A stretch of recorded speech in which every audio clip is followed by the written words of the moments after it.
Hello, I'm Kenneth D. King. I have a little tip. This is something I learned from my teacher Simone years ago. A little bit about Simone first. Simone studied at the École Garlevin in Paris. Her training was as a premiere for a couture house. So that is where I learned my pattern making. But I learned so much more. One day I was easing a sleeve into a garment and I did the machine based and started pulling, and she sort of rolled her eyes and I said, "What?" So she said, "Well, let me show you how we do it." So this is how she did it. It's called Cheater's Ease. It works best for crisp fabrics like muslins, broadcloths, shirting fabrics, anything like that. Doesn't really work for wools. I have made here a sleeve with the cap.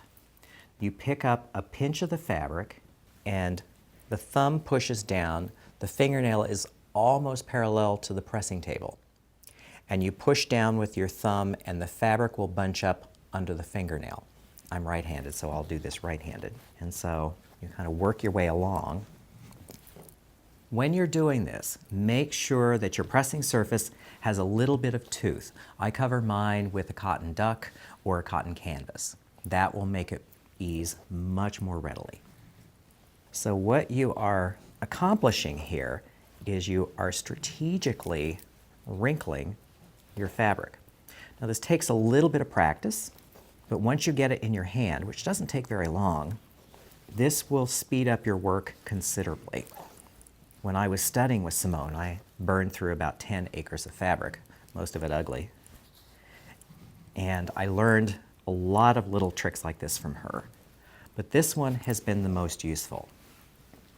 So as you can see here, you've eased your sleeve cap, you pin it into the bodice, and when I do this, I like to sew it with the sleeve cap against the bed of the machine, so the feed dogs also help to ease. This is a little tip from Kenneth D. King for Threads Magazine.